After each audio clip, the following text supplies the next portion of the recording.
Salam, bonjour tout le monde et bienvenue sur votre chaîne Objectif Canada.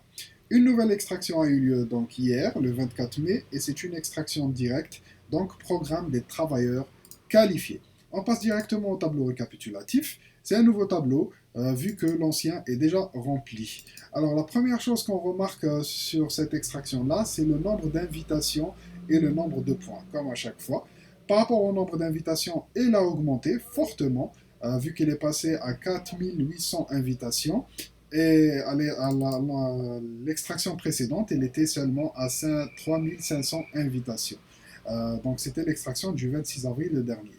Par rapport au nombre de points minimum requis, il a aussi augmenté alors qu'il était à 483 points. Actuellement, il est à 488 points. Donc c'est tout à fait normal que le nombre d'invitations augmente ainsi que le nombre de points minimum requis, vu que le délai entre les deux extractions, celle du 26 avril le dernier et celle d'hier le 24 mai, il y a pratiquement un mois entre les deux extractions et ça laisse suffisamment de temps pour que les premières catégories de points se remplissent de nouveau. Vu qu'il y a plus de monde ici, donc automatiquement, le nombre d'invitations, même s'il augmente, ça ne laissera pas la chance aux catégories de points qui sont un peu plus bas dans le classement. J'ai rajouté un graphe pour mieux visualiser les choses. Et sur ce graphe-là, on peut voir déjà, il y a deux graphes. Je vais vous présenter d'ailleurs. Là, il y a le nombre d'invitations envoyées. Donc, c'est classé de 0 à 7875. On n'a jamais atteint ce chiffre-là, hein. Le record était à 7000, donc c'est juste là.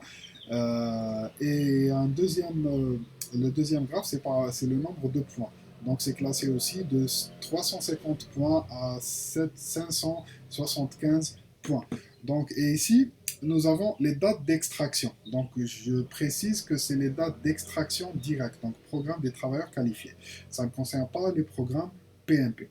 Alors, si on remarque par exemple ici le 6 juillet, la première extraction de l'année 2022, ici nous avons en orange, c'est le nombre de points minimum requis.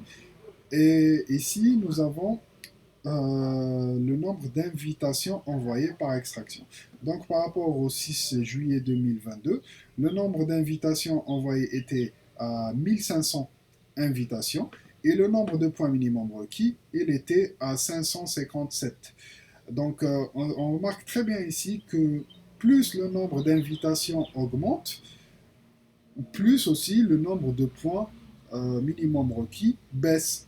C'est tout à fait normal. Et le troisième facteur à prendre en considération, c'est le délai entre les extractions.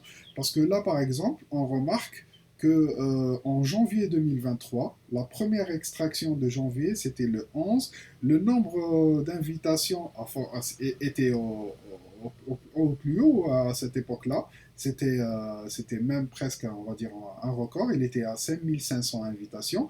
Mais le nombre de points minimum requis était un peu plus haut. Il était plus haut que la dernière extraction.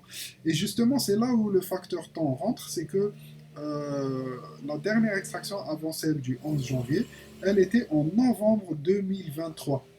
Donc il s'est passé plus d'un mois entre les deux extractions. Donc il y avait beaucoup plus de monde dans les premières catégories. Et c'est pour ça que le nombre de points minimum requis était haut. Voilà, c'est à peu près tout pour cette vidéo. J'espère que le graphe est clair. Si vous avez des questions, je peux vous répondre, il n'y a pas de problème. Et je vous souhaite à tous bon courage dans vos démarches. À la prochaine vidéo et à la prochaine extraction. Salam.